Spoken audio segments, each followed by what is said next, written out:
Just when you thought it might be safe to go back into the grocery store, let's just say you're going to need a bigger wallet. A key read showing prices ticking higher in July, which could lead the Federal Reserve to push rates higher. We're going to get into the potential market impact of that later in the show. But first, I want to go to Steve Moore on what that could mean for the economy. Steve. Hey, hi, Charles. Well, listen, we're not out of the woods on inflation, and that's the basic finding of these new reports. Now, yeah, this time last summer, Charles, inflation was 9.2%.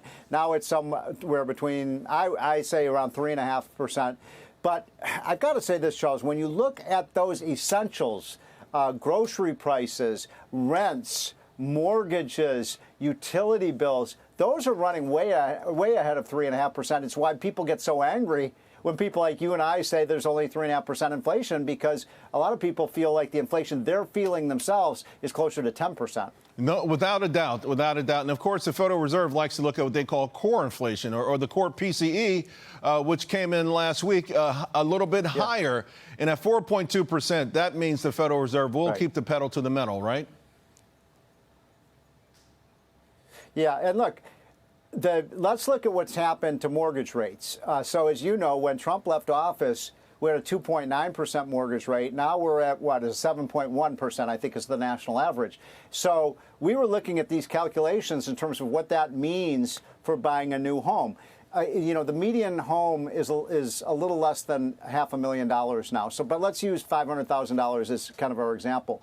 You're going to have to pay over a 30-year mortgage just because of those higher interest rates, somewhere between $250,000 and $300,000 more payments because of those 30 years of higher rates. Or another way to put it, you want to buy, a year ago, you might have been able to afford a $500,000 house. Now you can only buy a $430,000 house. You know why? Because those higher mortgage rates. So that isn't even calculated into these inflation numbers that you just cited. And I think the phenomenon there, of course, is how fast interest rates went up and hence how fast mortgage rates went up, because we had inflation spurt up to a 40-year high. And that gets back to the notion that free money solves everything. In the end, it feels like it's made things worse.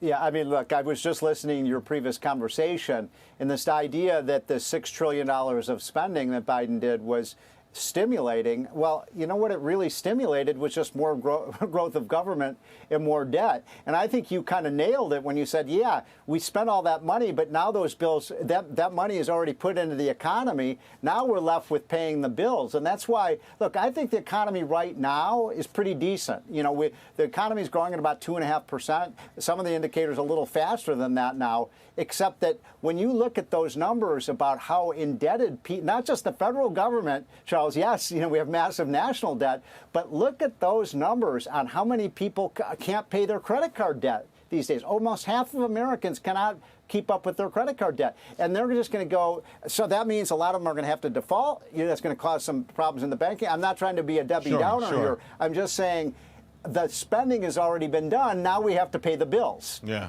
And of course, the student bills come back online as well. So we're going to see an avalanche of delinquencies across the board. And that's something we should all brace for. Steve, my man, thank you so much. Always appreciate it. And by the way, by the way, Charles, Biden's going to want us, the taxpayers, to pay for all that student loan debt again. It's nuts. I mean, the most fortunate people in the world are someone with a college degree from an American educational institution. Steve, thanks a lot. Exactly. Appreciate it. Hey, Sean Hannity here. Hey, click here to subscribe to Fox News YouTube page and catch our hottest interviews and most compelling analysis. You will not get it anywhere else.